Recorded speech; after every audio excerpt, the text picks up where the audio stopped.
नमस्कार दोस्तों, स्वागत है फिर से एक न्यू वीडियो में। दोस्तों आज की इस वीडियो में बात कर लेते हैं कि नेट एग्जाम क्या होता है और नीट एग्जाम को कैसे दें, क्या करना होता है इसको देने के लिए।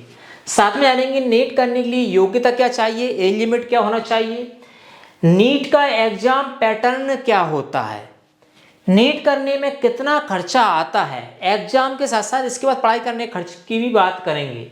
नीट करने के बाद कितनी सैलरी पैकेज हमको मिल सकती है, कितना सैलरी पैकेज जॉब मिलता है, और यह डिग्री कौन से स्टूडेंट्स के लिए रहती है, कौन से स्टूडेंट्स इस नीट एग्जाम को दे सकते हैं और कौन से स्टूडेंट्स इस नीट एग्जाम के बाद होने वाली पढ़ाई को कर सकते हैं। आइए जानते हैं इस वीडियो में विस्तार से। ठीक है, वीडियो में आगे बढ़ने से फिर से बोलेंगे कृपया चैनल को सब्सक्राइब करें, वीडियो को लाइक करें और वीडियो के नीचे कमेंट करें समझ में आया नहीं आया, और वीडियो को अपने मित्रों के साथ शेयर भी करें। चलिए आगे बढ़ते हैं, समझते हैं कि नीट एग्जाम क्या है और कैसे इस एग्जाम को करें। नीट एग्जाम का फुल फॉर्म होता है सबसे पहले national eligibility entrance test, NEET, national eligibility entrance test, इसका फुल फॉर्म होता है। ये एक प्रकार की प्रवेश परीक्षा होती है जो कि डॉक्टर डिग्री करने के लिए, MBBS डिग्री करने के लिए इस एग्जाम को क्वालिफाई करना होता है। इस एग्जाम क्वालिफाई करने के लिए अच्छे कॉलेज में हमको MBBS डिग्री करने का मौका मिलता है। तो नीट करने के बाद MBBS डॉक्टर की डिग्री की जाती है। ठीक है, इसके बाद नीट जो है नेशनल लेवल का एग्जाम है, इसलिए ये टफ भी होगा, कठिन भी होगा, और इसमें ब्रिलियंट टैलेंटेड स्टूडेंट्स ही आते हैं ताकि वो डॉक्टर बन सकें।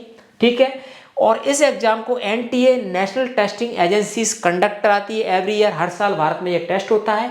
और इसमें एक और थी एज लिमिट की बात करें तो इसमें 17-18 साल मिनिमम एज होनी चाहिए, मैक्सिमम 25-26 साल इसमें के अंदर ही इस एग्जाम को दे सकते हैं। ऐसा नहीं कि आप 30-35 को फिर डॉक्टर करने जा रहे हैं तो फिर कोई मतलब नहीं निकलता है। तो ये इसका एलिजिबिलिटी योग्यता का क्राइटेरिया हमने समझ लिया। नेक्स्ट समझ लेते हैं कि इसमें एंट्री के लिए मिनिमम कितनी पढ़ाई करना चाहिए। तो उसके लिए मिनिमम आपको 12th क्लास में पास आउट होना आपको जरूरी है, उसमें भी विद साइंस स्ट्रीम, और साइंस के अंदर भी आपको फिजिक्स, केमिस्ट्री, बायोलॉजी स्ट्रीम से पास आउट होना है। इसके अंदर आपको फिजिक्स, केमिस्ट्री एंड बायोलॉजी यदि आपके पास सब्जेक्ट है तो आप इस एग्जाम को दे सकते हैं, तभी आप डॉक्टरी लाइन में जा सकते हैं। यदि आपने फिजिक्स, केमिस्ट्री, मैथ लिया है तो फिर हम बात कर चुके हैं, पहले ही आपको बता चुके हैं, IIT में आपको इंट्रेंस एग्जाम देना पड़ेगा, IIT में जाना होगा।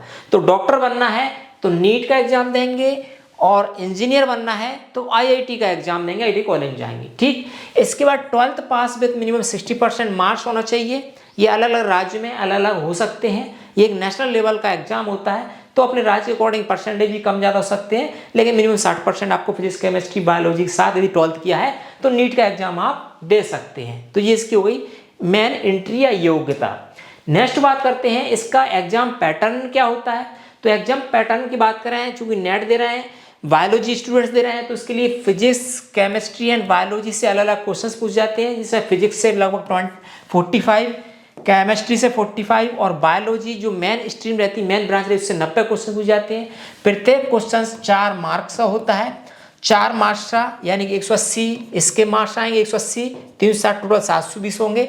720 के बाद इसमें नेगेटिव मार्किंग भी होती है 1/3 की, नेगेटिव मार्किंग होगी आपकी 1/3 मार्क्स की, उसके अकॉर्डिंग आपका स्कोरिंग आएगी, रिजल्ट आएगी, ऑल ओवर इंडिया पे रैंक आएगी।